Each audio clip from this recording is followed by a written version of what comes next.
My name is Sudipta, and this is my Physics 2211 Oscillations Lab report.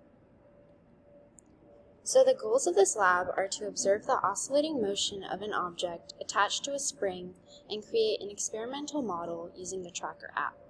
We will then create a computational model by applying concepts of Newton's second law and the energy principle.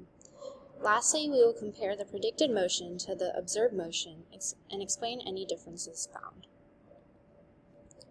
So the concepts explored in this lab, we will be exploring Newton's second law, which is dP over dt, also called the momentum principle. There's also spring force, which is given by Hooke's law, negative kx.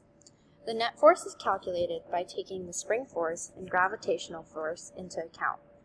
We take the system to be the mass, spring, and earth, which means that the change in energy should be zero because there is no work done on the system by the surroundings. We will also be using the formula for kinetic energy, spring potential energy, and gravitational potential energy given here. So we track the motion of the object attached to the spring oscillating. The length of the spring is given to be 0.7 meters, and the points recorded and the graph of the oscillating motion on the x-axis and y-axis are shown to the right. In the calculation of the period, I took the time taken to cover 3 periods and divided by 3 to take the time for 1 period. I plugged in the time for 1 period of motion into the formula for the spring constant, which is equal to 4 pi squared m divided by t squared, to find K.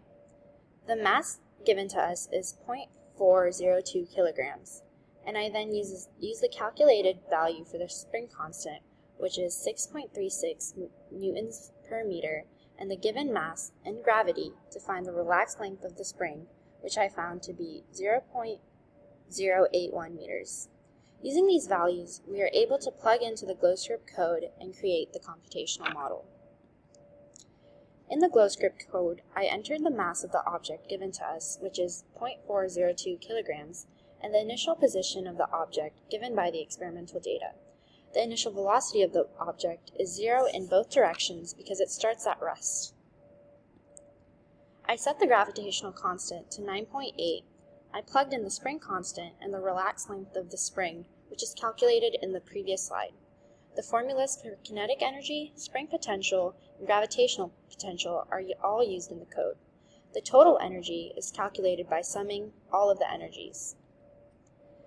I set the time to be less than the total time taken on the experimental data.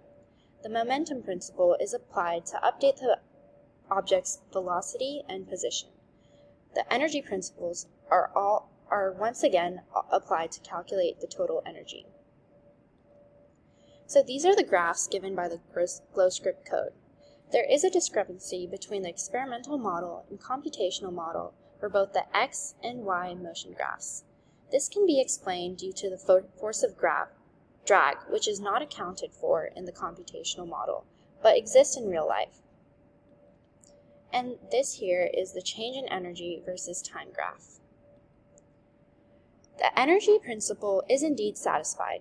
The graph shows that the change in energy is 0, given by the orange horizontal line. This means that no energy is lost or gained by the system. So, what is the difference between the oscillation periods of the x-axis and the y-axis?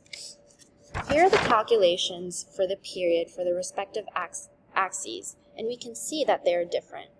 This is because the period along the x-axis is dependent on gravity and the length of the string. The period along the y-axis is dependent on the stiffness of the spring and mass.